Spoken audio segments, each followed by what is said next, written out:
This good morning students. अब हम start कर रहे हैं सोशल साइंस का सेकंड चैप्टर का थर्ड पार्ट, जिसमें इंडियन हमने इससे पहले मेनली 3 डिविजन्स पूरे कर लिए। Northern Himalayas, northern plains and peninsular plateau. Now we are going to start Indian desert. The Indian desert lies towards the western margins of the Aravalli. ये western margin से मतलब वेस्टर्न के पार्ट अरावली हिल के वेस्ट पार्ट में है। It is an undulating sand plain. Undulating means कहीं इसका elevation थोड़ा ज़्यादा है, कहीं कम, मतलब प्लेन नहीं है नॉर्मल, थोड़ा हाइट कहीं ज़्यादा है कहीं कम है। कवर्ड विद सैंड ड्यून्स, जो सैंड ड्यून से कवर्ड है। This region receives very low rainfall below 150 metre per year. इसके यहाँ पे जो रेनफॉल होती है वो बहुत कम होती है, इसीलिए यहाँ डेजर्ट फॉर्म हुआ। वो कितनी होती है? 150 मीटर से भी कम।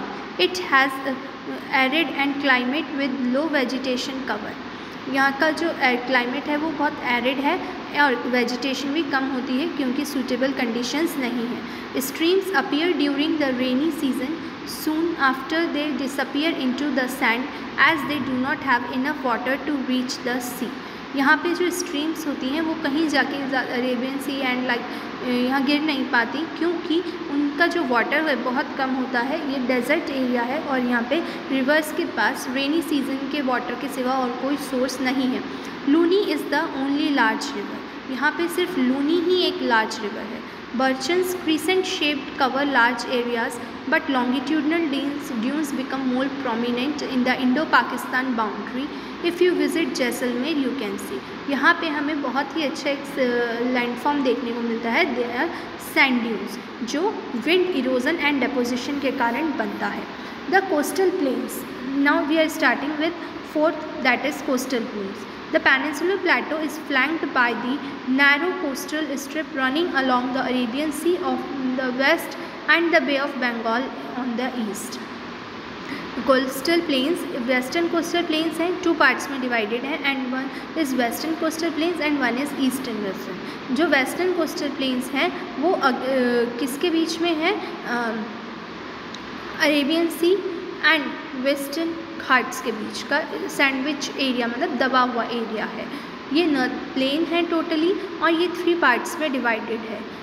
3 पार्ट्स में से फर्स्ट पार्ट है कोंकण जो मुंबई से गोवा तक है।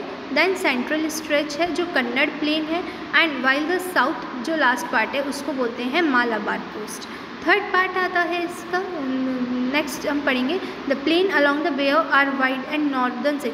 जो ईस्टर्न कोस्ट है वहाँ पे वो किसके बीच में है? बे ऑफ बंगाल के और ईस्टर्न घाट्स के। ये 2 पार्ट्स में डिवाइडेड है। जैसे वेस्टर्न पार्ट जो थे, वेस्टर्न कोस्टल प्लेन था वो 3 पार्ट्स में डिवाइडेड था, ये 2 पार्ट्स में डिवाइडेड है। Northern Circars and Coromandel coast. Northern Circars north part को बोलते हैं and Coromandel coast south part को बोलते हैं। द लार्ज रिवर यहाँ जो फ्लो करती हैं वो है महानदी, गोदावरी, कृष्णा, कावेरी। ये यहाँ अपना डेल्टा फॉर्मेशन करती हैं। Chilika lake is the most important lake. It is the largest saltiest lake. It lies in the Odisha region. अब हम अपना last and physiographic division start करेंगे, the islands. You have already seen that India is a vast country. Locate the Lakshadweep Island group lying close to the Malabar coast of Kerala. This group of islands is composed of small coral islands. Earlier, they were known as Laccadive, Minicoy and Amideo. In 1973, these were named as Lakshadweep। 1973 में इसका नाम लक्षद्वीप रखा गया और ये एक coral island है। It covers small area of 32 square kilometre. इसका एरिया कितना है total? 32 square kilometre. Kavaratti island is the administrative headquarters of Lakshadweep. Kavaratti island जो है इसकी कैपिटल भी है और वहीं इसका हेडक्वार्टर है। This island group has great diversity of flora and fauna. Flora and fauna means plant and animals, तो हमें यहाँ प्लांट एंड एनिमल्स की बहुत डाइवर्सिटी मिलती है। The Pitti island which is uninhabited has a bird sanctuary. यहाँ bird sanctuary है। Now you can see elongated chain of island in the bay of Bengal.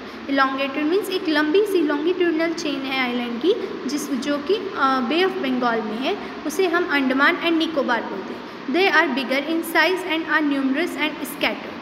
The entire categories Andaman in north and the Nicobar in the south, north वाले Andaman and south वाले Nicobar. It is believe that island are elevated portion of submarine mountains. ये कुछ mountains होते हैं जो कि under the सी होते हैं, लेकिन इनका कुछ पार्ट जो हमें ऊपर दिखता है। These island groups are great strategic importance of the country. इनकी बहुत इंपॉर्टेंस होती है किसी भी कंट्री के लिए। There is great diversity of flora and fauna. यहाँ पे हमें फ्लोरा एंड फौना की बहुत डाइवर्सिटी मिलेगी। These island like close to equator experience equatorial climate। क्योंकि ये इक्वेटर के क्लोज है तो इनका क्लाइमेट कैसा होता है, इक्वेटोरियल क्लाइमेट, मतलब कि high humidity, humid and wet climate। A detailed account of different physiographic until highlands are unique features of region। क्योंकि ये हाईलैंड्स होते हैं तो इनके फीचर्स भी यहाँ पे कुछ यूनिक अलग होते हैं। It would, however, be clear the reach complements other and makes the country richer in the natural resources. The mountains are the major source of water and forest. The northern plains are the granaries of the country. They provide the base for early civilization. The plateau is the storehouse of the civilization. The plateau is the storehouse of minerals which has played a crucial role in the industrialization. The coastal region and island group provide sites, finishing and port activity. Thus, diverse physical features of the land have immense future possibilities. India की जो इतनी सारी diversities हैं उसको बहुत सारे benefit दे रही हैं, लाइक हिमालयाज़ से हमें बहुत सारी ऐसी चीज़ें मिलती हैं, फ्लोरा एंड फौना की डाइवर्सिटी जो और कहीं नहीं मिलती, प्लेटोज़ जो मिनरल में रिच है, जो सिविलाइजेशन में हेल्प करते हैं और इंडस्ट्रीज़ में, एंड प्लेन्स जिनमें सबसे पहले सिविलाइजेशन स्टार्ट हुआ। Thank you.